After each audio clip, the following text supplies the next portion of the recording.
Hello everybody and welcome back to another video here on Liam's Weather. Hope you all had an amazing Memorial Day weekend and are getting ready to start off an amazing week. And before we start this video, go ahead and be sure that you have clicked that subscribe button, you click that notification bell on, so that way you do not miss out on any videos. And also be sure to click that like button if you're enjoying the content.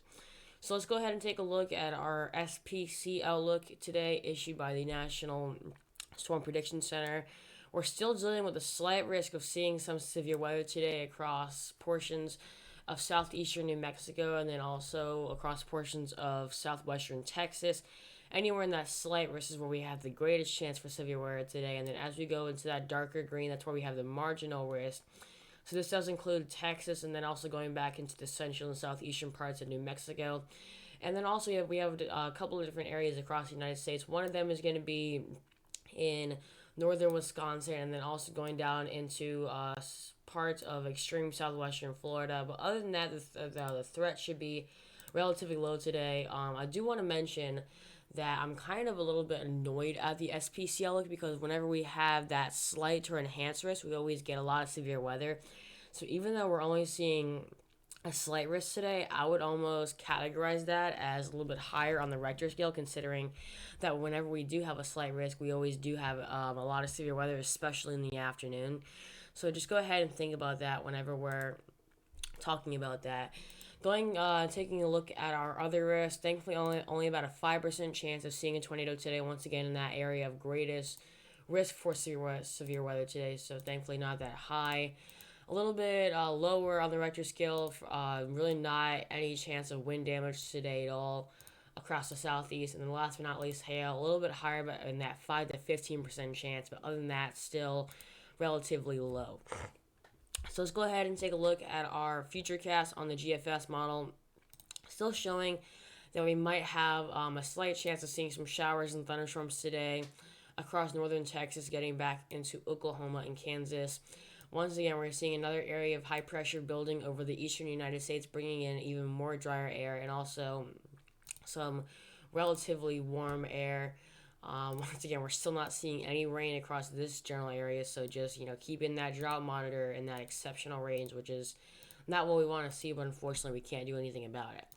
As we progress over the next couple of days, we will start to see this area of low pressure spawn some showers and thunderstorms across northern Texas and getting back into southern Oklahoma, still dealing with that area of high pressure stationary across the eastern United States, bringing in even more dry air. So we're not really going to be seeing that much rain for the next couple of days if you live on the eastern coast. And then as we play this out even more, still looking at no chance for no chance for any type of severe weather.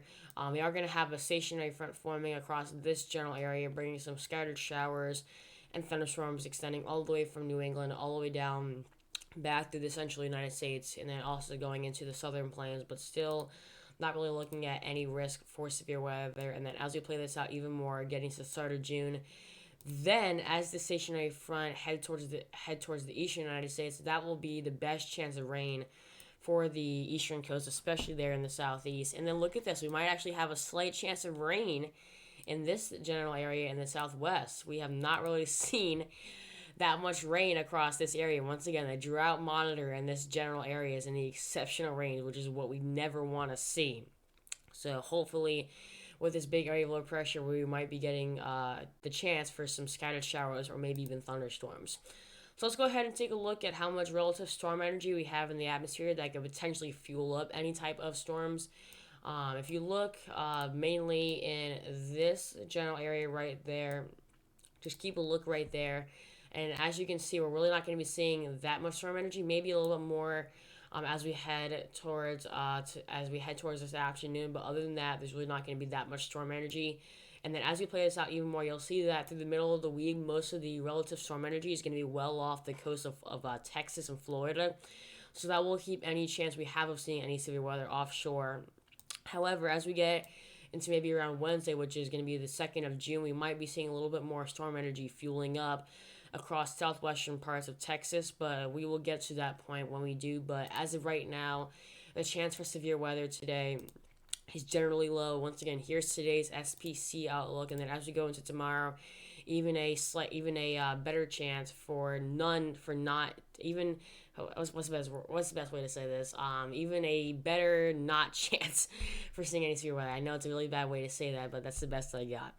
So that is it for as of right now. I will be uploading another video in a couple of hours, and that will be the latest look at our tropical satellites, seeing what is going on in the tropics. We do have one system out there. It is in the Western Pacific, and it is, I think the name is like two something or like something like that. But I will feature all those details coming up in just a little bit. So be sure that you're subscribed to my channel. You click that notification button so that way you don't miss out on any videos. And also be sure to check out my website at www.liamsweather.org for all information. So that is it for right now. Thank you for watching, and I'll see you in a little bit.